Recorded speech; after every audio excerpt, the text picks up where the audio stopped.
When you come across an avoidant after a stretch of no contact, there's a subtle but powerful shift happening beneath the surface, something they would never openly acknowledge, yet it quietly shapes the entire interaction.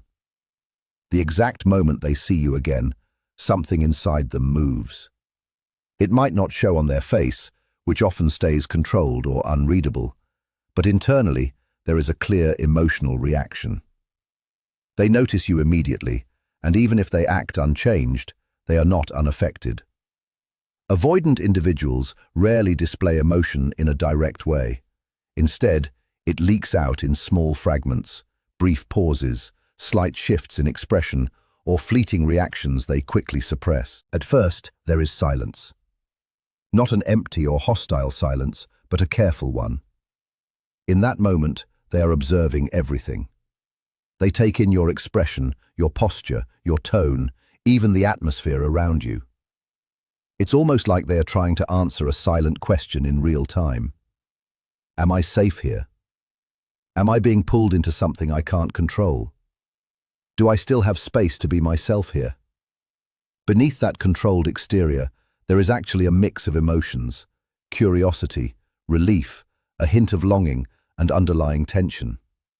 But what they present is neutrality. They might act slightly distant, casually polite, or even briefly distracted. Not because they don't care, but because showing too much interest feels risky to them. They associate openness with losing emotional control, so they default to restraint. While everything on the outside appears steady, their mind is actively revisiting things they thought they had set aside. Memories come back quickly: the last interaction, what was left unsaid, the emotional weight they didn't fully process. Avoidant individuals don't lack feeling, they just manage it by containing it. Then comes something more subtle: testing. They don't test in obvious ways, but in small, almost invisible gestures. A light comment, a brief smile, a casual remark that doesn't seem important on the surface. These are quiet checks, like measuring tools for emotional distance. They are trying to figure out where you stand. Are you warm, distant, disappointed, open, or guarded? If your energy feels calm and non-demanding, something in them loosens slightly. Their posture may relax, their tone may soften, and their presence becomes a little less guarded. Even these changes are so small they're easy to miss, but internally they matter. Because avoidant individuals don't respond well to pressure, they respond to emotional safety and space. However, if they sense emotional intensity, expectation, or tension, they tend to pull back inward. Not necessarily by leaving physically, but by retreating emotionally into themselves. They shift into logic, detachment, and self-protection, rebuilding that internal distance that helps them feel stable again. The truth is, when an avoidant sees someone after no contact, they are deeply affected. It stirs something in them, but they process it slowly and cautiously, almost like testing cold water before stepping in. If it feels safe, they inch closer. If it feels overwhelming, they step back. Their silence is often misunderstood as indifference, but it's actually protection. And their emotional restraint is not emptiness, it's control. In reality, there is something very human underneath that control that gets activated the moment you reappear. It just doesn't come out freely or quickly. This immediate response is automatic, not planned. It is shaped by past experiences where closeness may have felt overwhelming or unsafe, so their system learned to contain rather than process emotion. When you show up again after absence, their internal state spikes. Relief that the uncertainty is over, curiosity about what has changed, nostalgia from resurfacing memories, and anxiety about emotional unpredictability. Yet despite all of that, they maintain composure. Their voice stays steady, their expression measured, their body controlled. Outwardly, it looks like nothing has shifted. Internally, they are working hard to regulate what they feel before it becomes visible. This is why they often appear calm or unaffected when they are anything but. The calm is not natural indifference, It is active self-regulation, a way of keeping emotional balance intact while something inside them is quietly being stirred the moment you are there again. They become extremely aware of themselves in those moments, almost as if they are watching their own behavior from the outside. Every small detail starts to matter. Their facial expressions, the way their voice sounds, even how their body is positioned. Neutrality becomes their default setting because it feels steady, predictable, and safe. Eye contact is often limited, not because they are disengaged, but because sustained eye contact feels too revealing. It creates a sense of being emotionally exposed, as if something unspoken might slip through. So they look away sooner, not to disconnect, but to maintain control over what they are revealing. Conversations tend to stay light on purpose. Depth carries emotional weight, and emotional weight feels like something they may not be ready to handle in that exact moment. Their restraint acts like a barrier between what they feel internally and what they are willing to show externally. But this restraint should not be mistaken for emptiness. In many cases, avoidant individuals feel things very quickly and very intensely, which is exactly why they suppress outward expression. What overwhelms them is not the absence of emotion, but the speed and strength with which it arrives. In that internal space, memories often resurface. The connection that once existed, the distance that followed, the silence in between, and even the warmth that once felt comforting, but later became emotionally overwhelming. They may also replay unanswered questions, what the silence meant, whether expectations still exist, or whether you carry disappointment toward them. These thoughts are rarely calming. They create internal instability, and instability is what they are most driven to avoid. So the moment they see you again, a protective mechanism activates. Pulling inward becomes instinctive because it restores a sense of control. Staying guarded helps them regulate what they are feeling before it becomes visible. There is also a quiet concern about interpretation. They may wonder how they are being perceived, whether their distance is judged, whether their silence caused harm, or whether you expect an explanation they are not ready to give. These uncertainties remain unspoken, but they still shape their behavior. Emotional restraint becomes a way to prevent those internal fears from escalating into something harder to manage. Another important part of their response is observation. Before they allow themselves to express anything, they assess you. They study your tone, your expression, your body language, and your overall energy. They are essentially trying to understand the emotional environment they are walking into before they decide how much of themselves is safe to reveal. This is not about manipulation or control. It is about self-protection. Emotional situations feel unpredictable to them, so they slow everything down internally until they feel certain enough to proceed. At a deeper level, there is often a belief that independence equals safety. If they express too much too soon, it can feel like losing control of their emotional boundaries. So they default to holding things in, even when there is genuine feeling underneath. That pattern activates automatically the moment you reappear, almost like muscle memory. So their restraint is not rejection, and it is not indifference. It is a form of emotional regulation used to stay balanced during something that feels internally intense and unpredictable.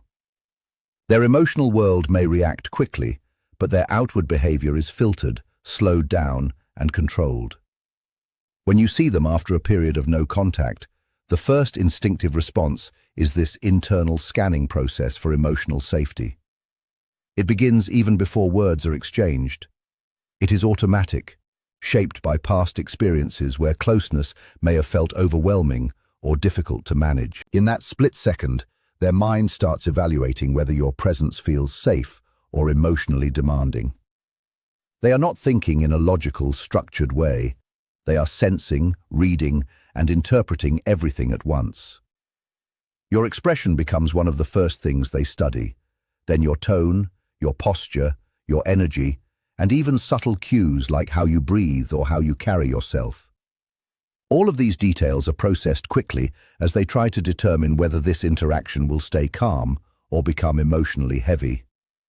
Because for them, emotional closeness is not just connection, it is potential pressure. And pressure can feel like a loss of control. So they become highly sensitive to anything that suggests expectation, unresolved tension, or emotional demand. If they detect calmness and emotional neutrality, they ease slightly. If they sense intensity or unspoken frustration, they tighten inward almost immediately. The shift can be subtle, but internally it is significant. At the same time, they are also monitoring themselves.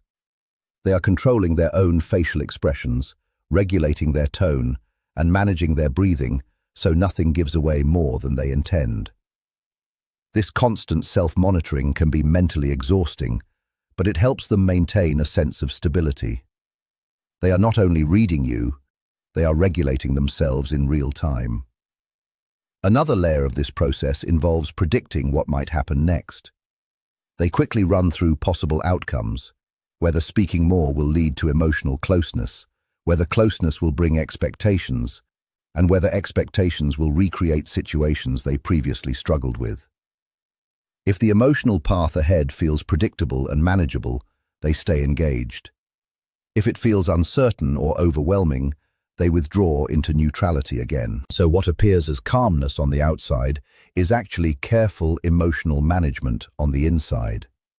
And in that space between what they feel and what they show, their entire avoidant pattern becomes visible.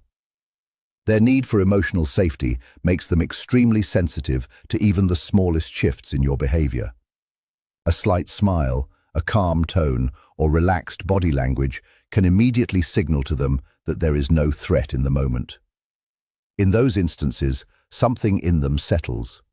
The tension eases a little, their internal guard lowers slightly, and you may notice brief changes, softer eye contact, a lighter tone, or a momentary sense of ease. But the opposite is just as powerful.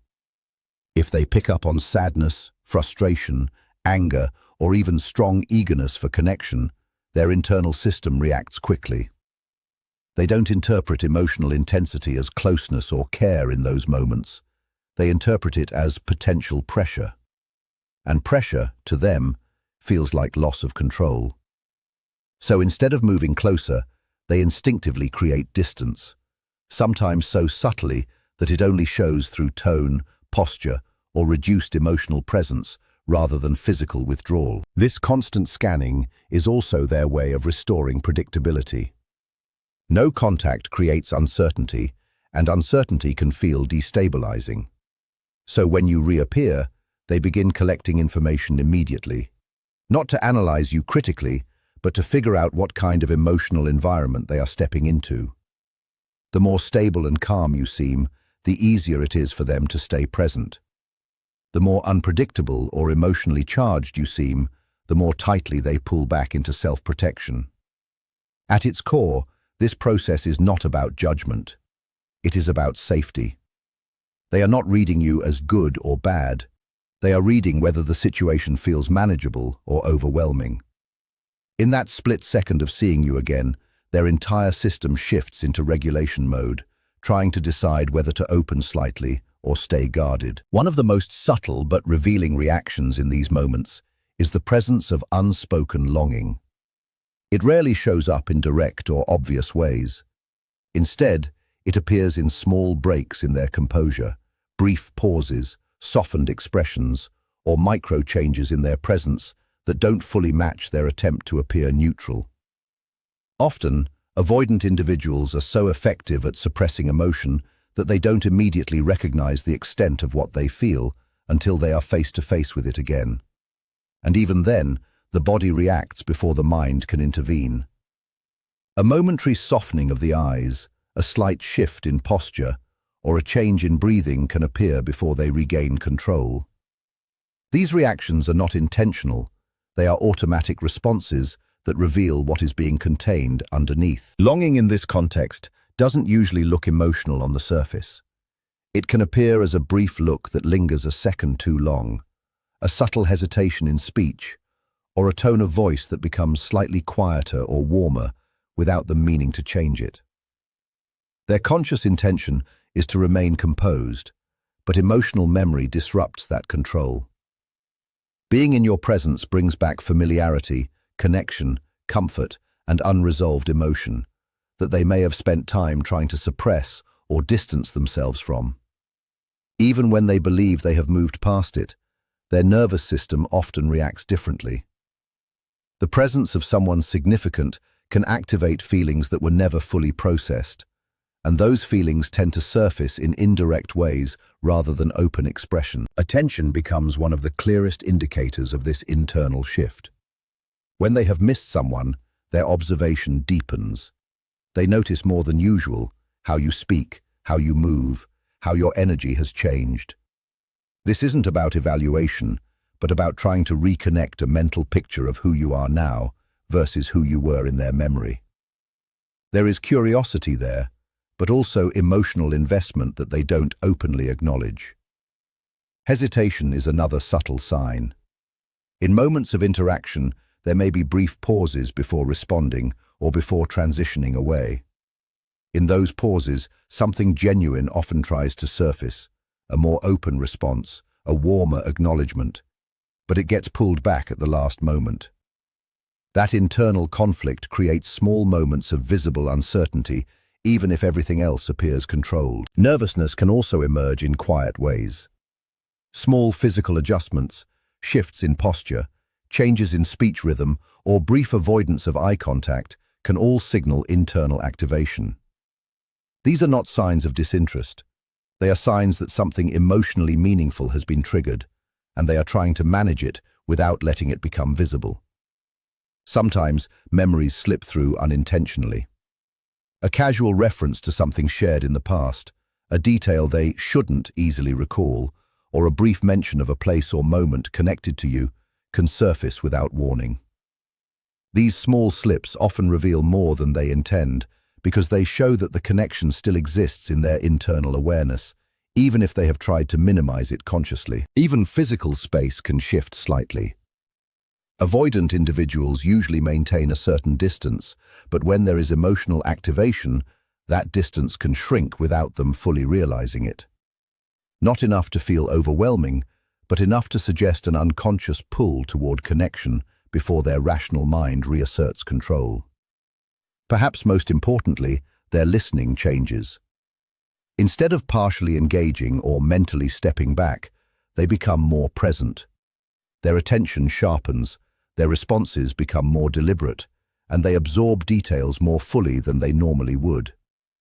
Outwardly, they may still appear casual, but internally, there is heightened focus and emotional engagement. What makes this entire response so complex is the tension underneath it. On one side, there is genuine emotional activation, curiosity, recognition, and quiet longing. On the other, there is a strong need to stay controlled, composed, and protected. The result is a carefully managed exterior that hides a much more active internal experience. And in that gap between what is felt and what is shown, their avoidant pattern becomes most visible, not as lack of emotion, but as the effort required to contain it. But everything they feel internally gets buried under a layer of calm, control, and emotional neutrality. That composed exterior isn't proof that they don't care. It's more about how strongly they try to prevent their emotions from being visible. For them, vulnerability doesn't feel like something natural or safe. It feels like a loss of control, and control is what they rely on to stay grounded. So when they are faced with someone who once mattered, someone tied to history, emotion, or even quiet longing, their first instinct is to build composure around themselves. It happens almost automatically. Avoidant individuals are often very aware of how quickly their emotions can show through if they're not careful. Because of that, they become protective of even the smallest signs of feeling. There is often a quiet fear underneath it all. The fear of appearing like they cared more. The fear of looking affected.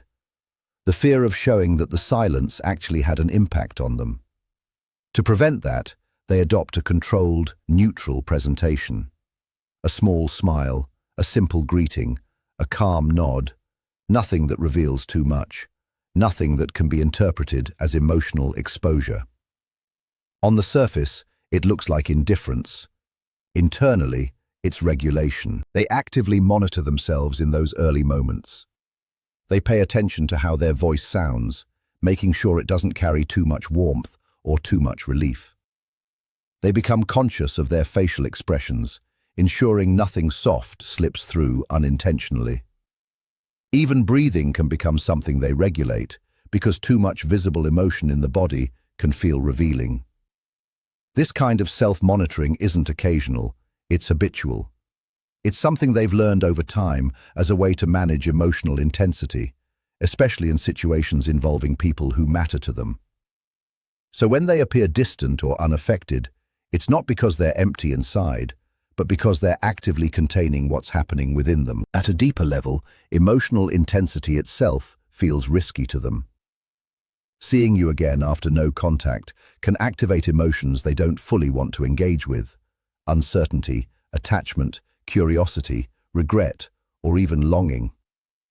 Instead of processing those feelings openly, they create emotional distance through behavior. Neutrality becomes a buffer between what they feel and what they allow to show. This controlled behavior also protects them from interpretation. They often worry about how their emotions might be read by others. If they show warmth, it might be taken as a sign of deeper intent. If they show excitement, it might create expectations. If they show relief, it might suggest emotional dependence. So they intentionally minimize emotional signals to avoid being placed in a position where they feel defined by how they feel. Neutrality gives them space. It allows them to remain present without feeling exposed or misunderstood. There is also a quieter fear underneath this, the fear of being hurt again, of saying something that opens them up too much, or of being pulled back into emotional intensity they struggled to step away from during the period of distance. So the "I'm fine" exterior becomes a kind of shield, not just against others, but against their own internal emotional surge. Ironically, the need to appear unaffected often proves that something is being affected. If there were no emotional impact, there would be no need for control. The effort itself reveals that the moment carries significance. When an avoidant sees you after no contact, they often begin with something subtle, an internal reading of the emotional environment. Before fully engaging, they try to understand what kind of situation they are stepping into. This is not calculated manipulation, it is cautious assessment. They pay attention to tone first. The way you greet them, the rhythm of your voice, and the emotional weight behind your words all give them information. A calm, steady tone helps them relax slightly. A tense or emotionally charged tone makes them more guarded. Then comes small interaction testing. Light conversation, brief comments, simple exchanges. These help them gauge whether the moment feels safe or demanding. If everything feels easy and low pressure, they begin to settle. If there is emotional heaviness or expectation, they pull back internally. Body language becomes another form of reading. Distance, movement, posture. These all signal whether emotional space is being respected. If the interaction feels natural and unforced, they are more likely to stay engaged. If it feels rushed or intense, they instinctively create more internal distance. Eye contact is another layer of this process. They observe it carefully, not just for connection, but for emotional tone, whether it feels warm, confrontational, longing, or neutral. Each variation helps them decide how open or closed they should remain. Even pacing matters. They tend to move slowly in emotional re-engagement, and they unconsciously check whether you are matching that pace. If the interaction unfolds gradually, without pressure, their defenses soften. If there is urgency or emotional demand too early, they reinforce distance again. None of this is meant to manipulate the situation. It is their way of ensuring they don't become emotionally overwhelmed or pulled into something they're not prepared to handle. These small tests are essentially attempts to create predictability in an emotionally uncertain moment. When the environment feels calm and non-demanding, they open slightly. When it feels intense or expectant, they close back down. In that way, their behavior is less about rejection and more about maintaining a sense of internal safety while navigating something emotionally activating.